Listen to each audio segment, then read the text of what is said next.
Good afternoon, everyone.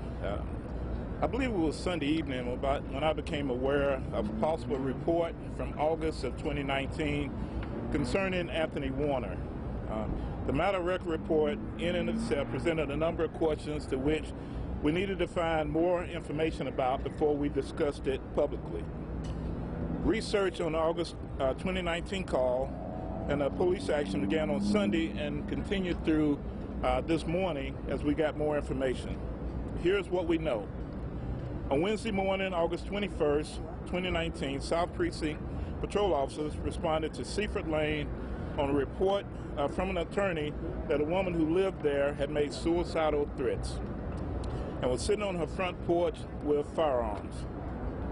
Upon arrival, officers saw the woman that did have two pistols on her front porch next to her, but they were not in her possession and were unloaded. The woman said the guns belonged to Tony Warner and that she did not want them in her house any longer. During the officer's conversation with the woman, she said that her boyfriend Warner was building bombs in an RV trailer at his residence. The attorney said that Warner frequently talked about military and bomb making, and that he believed Warner knew that what he was doing and was capable of making a bomb. Out of concern for the woman's emotional state, officers called mobile crisis. They in turn spoke with the woman and determined that she was in need of care. Based on what they heard, South Precinct officers responded to Warner's home on Bakertown Road, knocked on the door but received no answer. They saw the RV in the backyard. It was fenced off and they could not see inside the RV. Officers tried several times to get a response at the door. They knocked and knocked and knocked, but never made contact with Anthony Warner. One of the responding officers called the hazardous device unit and relayed the substance of the call. The following day, hazardous device unit officer Kevin Pollard began follow-up.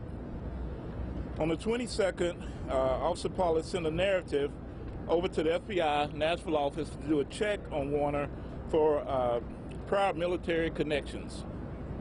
Later in the day, on August 22nd, the FBI report came back that it checked the holdings and found no records whatsoever on Warner.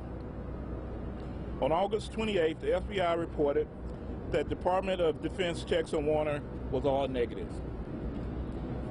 During this time, Officer Pollard reports that he drove by the home for several days and he had an officer on standby just in the event that if he made contact with Officer Warner, they could do a knock and talk and try to get inside the residence or inside of the mobile home.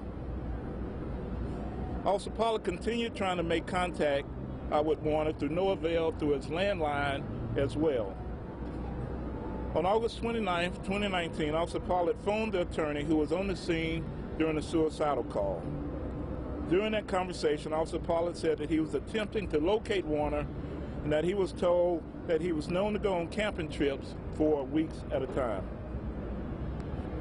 Officer Pollard recalled asking whether he could just take a look inside the RV parked behind Warner's home.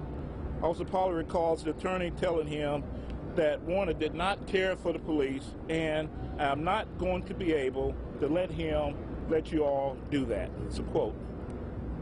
Officer Pollard recalls the attorney saying that Warner is capable of making a bomb but didn't believe he was doing so and didn't believe he was violent. Also during late August, our Specialized Investigations Division looked for any open source information on Warner and they found none. At no time was there evidence or reasonable suspicion that a crime was being committed, and officers had no legal basis to go into Warner's fenced-in yard or home during August 2019.